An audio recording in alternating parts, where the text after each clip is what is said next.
morning. It's Monday morning, and boy, it kind of feels like it.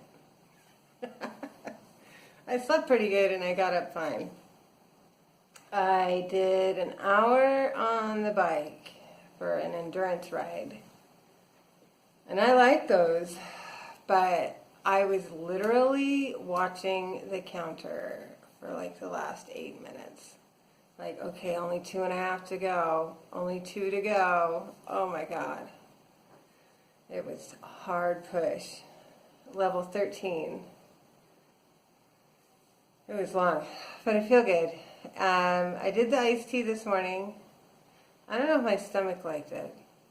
I'm not used to having anything other than water. So I only actually drank half of the iced tea, and then I brought my water with me. We'll see. It feels kind of, but I don't know. I can get used to it. We'll see. I'll try it for a few days, and if it doesn't get easier, then I'll stop. Because I'm not about feeling yucky. I don't have a lot to talk about because it was really just that ride. I didn't do anything else because I did weights yesterday. I thought about doing squats and lunges, but I really wanted to stretch, so I did that instead. And that's okay. I can do what I want. Small plates, green juice. I'm going to do the broth again today because I think I like it. I have it in my bag, which is another easy aspect, is that they just come in those packets, and so I can just take them wherever because they don't weigh anything, and I only need water, so that's nice. And I think my tummy likes them, so that's it. See you later. How could I forget? It was weigh-in day. 2.5 pounds last week.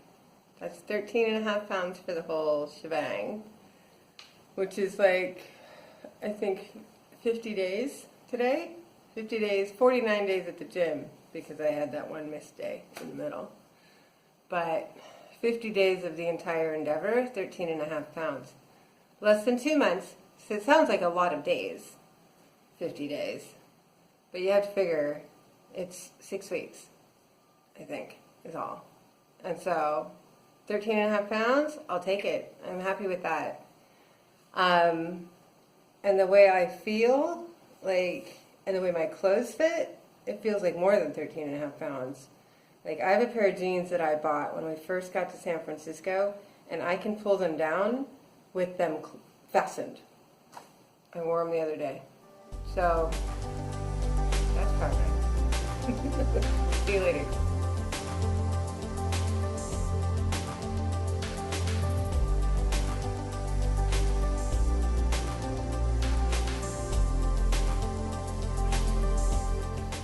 Hi, it's Monday after work, and you saw what I had for breakfast. I had a bowl of oatmeal. That oatmeal had berries and pumpkin seeds and some golden raisins and stevia. So with the fruit, it's pretty high calorie breakfast. It was like 400 calorie breakfast, but considering that long ride this morning, I was due. I also had green juice. And then I didn't have any lunch for a long time. I had a chicken bone broth at about 11:45, and that held me over for a long time. And at 3:30, I had a little salad. It was mostly greens.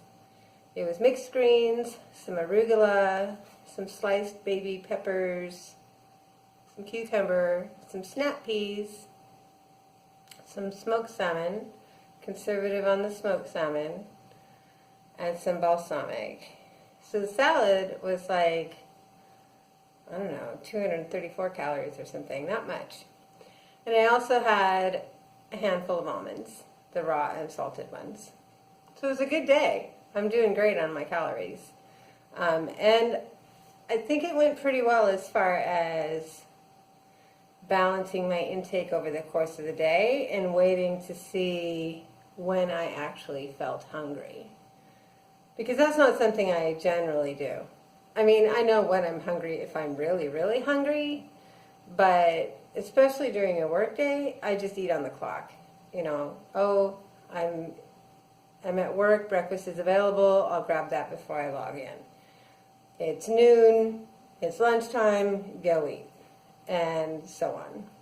And so today I held out, and I really am starting to dig the bone broth. That was very satisfying, and it really sort of helped me wait until I see when I'm hungry, and like actually hungry. And so that was good. Had a couple podcasts today. One of them was about fat and the different types of fat in your body and the science of how fat is accumulated and also how you rid yourself of fat. And what kind of fat your body needs to have on it for you to be healthy. So that was interesting. I like science, so so yeah, that was interesting. Understanding how my body works is it just helps me to be patient through all of this. And one of the things that they said, though, because I think most of us have heard about set points and how your body has a weight that has grown accustomed to being, and getting it to waver from that weight and go down from that weight for any period of time is really difficult because it thinks you're starving, and it's going to try to push you back to what it feels is your natural set point. That's why it's called a set point.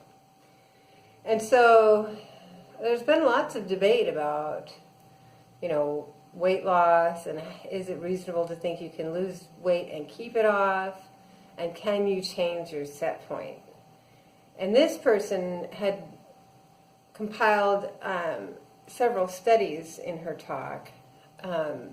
They've been studying set points and people's ability to change their body's natural default for where it wants to be. And how much of a calorie deficit you need to operate with, even though you're at your goal weight, even though you're healthy, can you go back to eating what another person of your size and health level would be able to eat? No. You need like 20% less because your body is still trying desperately to put it back. And so you have to continue to fight against that with your body for about 6 years. That's tough. And I've lost large amounts of weight before and kept it off for like a year or two and gained it. And then I was so mad at myself because it was all my fault. But if I had known, see, that information is power. If I had known that, you don't get to just go back. You don't, even if you eat healthy, you just don't get to go back to like 2,000 calories a day, which is considered a healthy calorie level, until your body gets used to your new weight and realize it, and your body stops trying to put it back on and realizes that you are healthy, not starving. So, yeah, 6 years, that's tough. But if you know it, now you can act on that. And so, yeah, so that's interesting. One of the things, as you guys know, with the whole rewrite your story thing, is that I really think that we are not defined by our circumstances. We are ourselves, and we can define who we are as humans. And I had an altercation with a homeless guy when I walked home. Yay, I walked home. Walked home from work, had an altercation with a homeless guy. It was not an easy walk. anyway, even before him. I had to stop and take a break about 30% of the way. I just had a seat on a ledge that was there. Hung out and just let my back relax for a minute.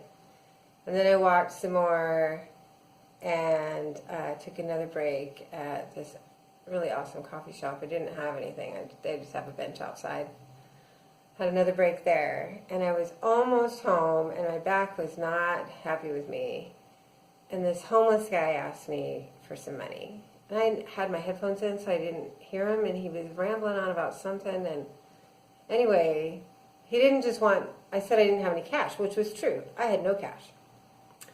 And I'm pretty careful. I don't carry anything that they can have. They can take my bag, and it will not matter. Because I know what I'm doing. I live in a city. I don't live in a dangerous area, but it's a city. And pretty much every major city in the U.S. right now has more than its share of homeless folks that really want whatever you've got. So I'm cautious. So I'm not afraid of him necessarily, but he wants me to stop and discuss whatever it is that he wants. And I actually don't know what he wanted. He's a young man, probably in his 20s. And I explained that I didn't have any cash. And he says, well, I want to work.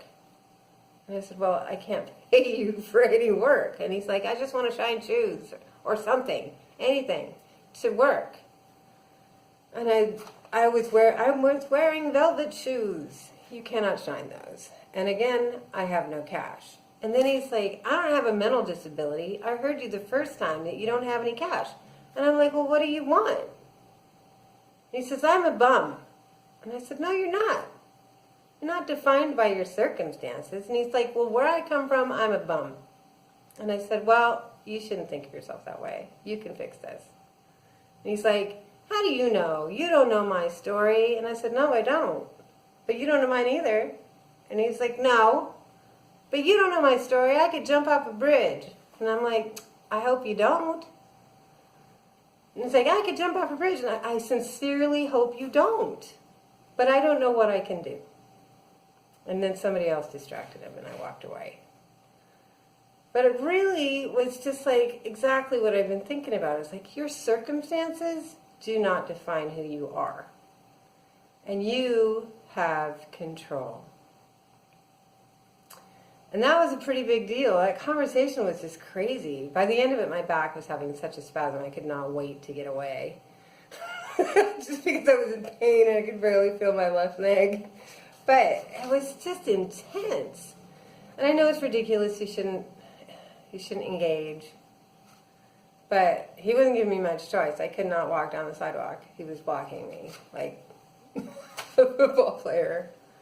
So, anyway, I don't know. I hope he's okay. I mean, there's a lot of homeless people out there. And you can choose. You can choose. My life did not start out pretty. It was pretty far from pretty. So I can relate to feeling desperate and having no options. And sometimes you have to get help. Sometimes whatever can fix it is not in your hands, is not in your control. But whether or not you seek that help effectively is up to you. So the other podcast that I listened to was a little woo-woo, but go with me on it. It was a discussion between two spiritualists, and it was interesting. It was very positive, because that's what they do. That's cool, whatever. But it was one spiritualist with a podcast interviewing another one that has her own spiritualist podcast. But what I got out of it was the importance of affirmations. And I think I've been sort of moving in that direction anyway. With not just I want, or I could, or I'd like, but I am. I am statements. So what is it that you want? I want to be healthy. So my affirmation is, I am healthy. And so on. And so they talked a lot about affirmations and the effect of those. And I do believe that you create what you think. And so I am statements can be very powerful if you do them on a regular basis. But the other thing is, one of the things that I do, and I know a lot of people around me do, is we put out qualifiers for our behavior or our commentary. So, for example, if I go to a party and there's food out and it's not on my agenda, am I going to explain, oh, I'm sorry, I'm trying to eat healthy right now, as if it's a temporary fault? Or am I just going to not bother to explain it and eat what I'd like? And if somebody says, what are you eating? Why aren't you eating that? Because I don't want it. Oh, fancy that. I can just say the truth and not have to give a qualifier? I don't have to justify why I'm not eating the same things you are? I don't like that, because I have spent an eternity qualifying my own behavior, even when I know I'm doing the right thing. And so, yeah. So no explanations. You do you. That's what that says. And I like that a lot. I don't want to explain myself. I'm just going to do me. And if somebody asks, I'm just going to say, this is what I want. Why should I have to spend the energy to make somebody else feel good about my choices when ultimately they really don't care? Not really. They're not going to go home at night and worry over my choices. They're just not. So, I don't know, I never really thought of it that way, that I just am not required to give a qualifier. And if somebody asks why, literally, I can just say, I don't want it. I just don't. Oh, yeah. Oh, you don't like this? Oh, I love that stuff. I just don't feel like it. That's all. So, yeah, so I'm going to work on that. I like that a lot.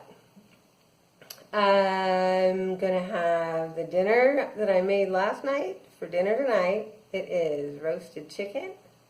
I'm going to do some sauteed zucchini and asparagus with mushrooms and onions to go with that. And that's dinner. That sounds pretty good. Anyway, use your power.